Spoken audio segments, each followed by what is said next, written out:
কোটি স্বামী স্ত্রী মিলে 6 কোটি মানুষের ঐক্যবদ্ধ যারা ইসলামী ব্যাংক দখল করতে চান তাদের উদ্দেশ্যে বলতে চাই, ইলেকট্রিক ইলফিশের নাম শুনেছেন।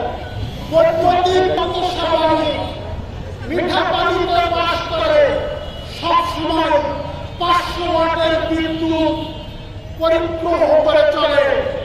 এই ইলফিশকে যে দানব ফিশ, কুমির, হাঙ্গার কিংবা হাঙ্গর কিংবা অন্যান্য বড় মাছ বা ধনুক যখন ইলফিশকে আক্রমণ করতে যায়, ইলফিশের এই ইলেকট্রিক শকে বড় বড় দানবের পতন হয়, ইলফিশের কিছু হয় না।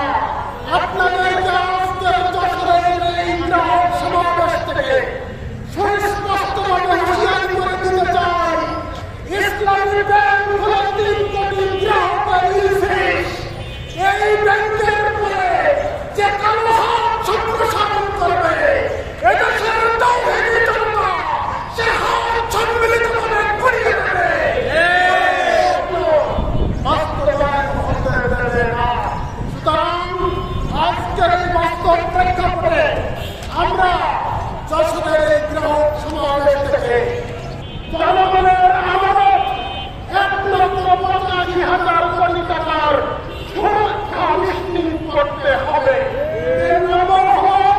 সকল আর্থিক অনিয়মের তদন্ত কমিটি এবং তদন্ত কমিটির রিপোর্টের পত্র প্রকাশ করে জনগণের আস্থা ফিরিয়ে আনতে হবে।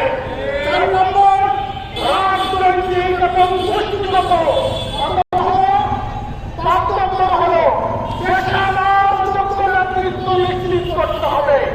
আমরা শুনেছি ইসলামী ব্যাংকের বর্তমানের দিকে সরিয়ে দিয়ে এই ব্যাংকে দখল করার চক্রান্ত এবং ষড়যন্ত্র চলছে। আজকে আমরা হুঁশিয়ারি করে দিতে চাই, বর্তমান এমপিকে কোনো ক্রমেই সরানো যাবে না। সরালে 6 কোটি গ্রাহক পরিবারের রক্তের উপরে ইসলামী ব্যাংকের বর্তমান এমপিকে সরাতে হবে, নিশ্চিত করতে হবে। 6 নম্বরে গ্রাহক এবং ব্যাংকের সমন্বয়ে আমরা